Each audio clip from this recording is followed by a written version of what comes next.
Charlotte Kerglonou, bonjour. Bonjour. Est-ce que vous souscrivez à l'idée selon laquelle les agriculteurs sont victimes d'agribashing ? L'agribashing, en fait, c'est vraiment un mot à la mode qu'on entend dans tous les sens en ce moment. Pour nous, l'agribashing, c'est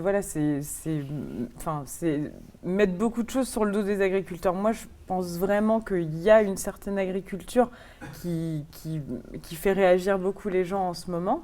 Une agriculture assez industrielle, avec une concentration d'animaux, avec des animaux qui ne vont pas dehors, qui utilisent des produits qui viennent de très loin et tout ça. Et donc, cette agriculture-là, elle doit aussi changer. Donc, c'est normal que ça interpelle les gens aussi, quoi.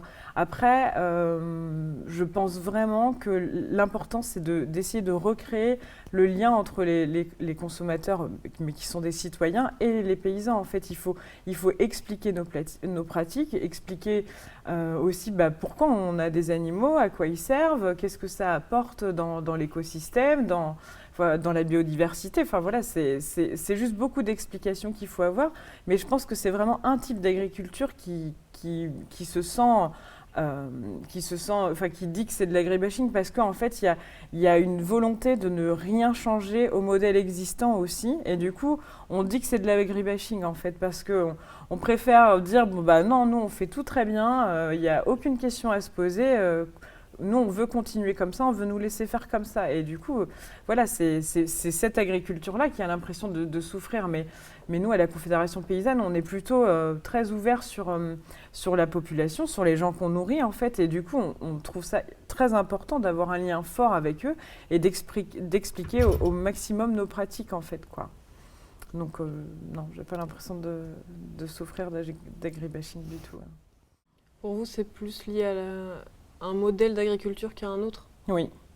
Je pense que c'est lié à un modèle d'agriculture où les animaux ne sortent pas, où les animaux sont concentrés, où on utilise, où on détruit les haies, où on fait des cultures massifiées, où on utilise des pesticides. Enfin voilà, c'est quand même cette agriculture-là qui est montrée du doigt pour moi aujourd'hui, quoi.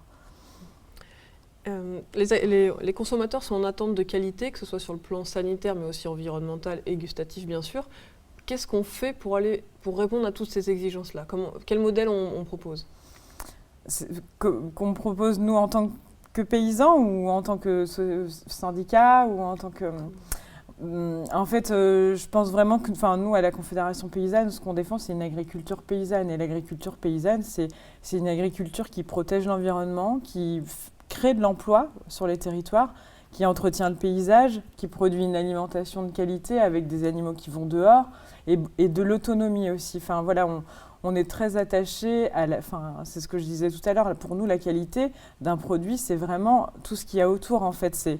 C'est produire quelque chose qui aura un impact le moins possible sur le reste de la planète, sur les mouvements qu'il y a d'alimentation. Enfin, c'est une agriculture, en fait, qui est en phase avec les attentes des consommateurs, mais aussi de ce qui se passe au niveau du climat, en fait, quoi. Donc, c'est du bon sens, en fait. C'est arrêter de faire venir des produits de très loin pour nourrir nos animaux ici, alors qu'il y a des choses qui poussent chez nous, dans nos champs. Et du coup, c'est peut-être faire mieux et moins, en fait, quoi, tout simplement. Alors, quel regard vous portez sur tous les arrêtés anti-pesticides qui ont été promulgués par certains maires, et notamment pas très loin de chez nous ? Je pense qu'en fait, les maires, ils jouent leur rôle. En fait, leur rôle, c'est de protéger la population. Et voilà, les pesticides, en fait, c'est pas un gros mot, mais pesticide, c'est un biocide. Donc, ça veut dire que ça tue la vie, en fait. Donc, c'est pas nouveau. Il y a énormément d'études qui montrent que c'est quand même quelque chose de dangereux pour la santé, mais d'abord, surtout pour la santé de ceux qui l'utilisent, donc les paysans. Et nous, à la Confédération paysanne, on a le courage de dire qu'on doit sortir des pesticides. En fait, il n'y a plus cette attente d'après-guerre, de nourrir le monde. En fait, on est plutôt sur des crises de surproduction. Il y a énormément de gaspillage alimentaire. Et du coup, il y a aussi beaucoup d'études qui montrent qu'on peut produire une alimentation de meilleure qualité sans pesticides et pouvoir nourrir quand même toute la population. Donc eux, ils ont utilisé ce qu'ils avaient comme outil à leur disposition au détriment en fait de l'État qui n'a pas mis quelque chose en place. Et donc nous, on n'est pas forcément favorable à ce genre de méthode-là, de mettre un arrêté comme ça brutal. Mais en même temps, on se dit qu'ils ont jeté un pavé dans la mare et maintenant, il faut que l'État s'en saisisse pour faire une vraie politique d'accompagnement à la sortie, parce qu'on ne peut pas laisser des paysans comme ça sans aucune solution, parce qu'il y a énormément de gens qui ne savent pas comment faire sans pesticides. Et il y a un coût supplémentaire quand même quand on essaye de se passer de pesticides, parce que ça a été utilisé en fait pour pouvoir faire plus en moins de temps en fait. Donc voilà, c'est aussi, les pesticides en fait quelque part c'est aussi un outil de l'industrialisation de l'agriculture. Ça a permis de faire beaucoup plus en moins de temps quoi.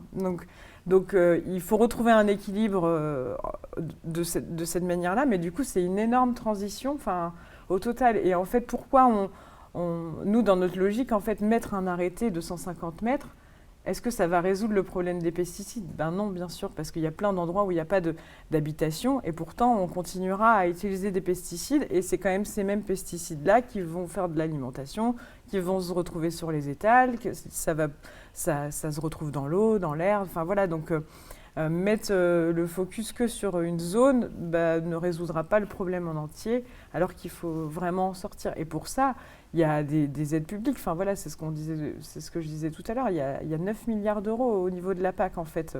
Peut-être que le budget est réduit, mais en tout cas, c'est vraiment de l'argent qu'on peut mettre aussi pour vraiment aller vers une vraie transition agricole en fait.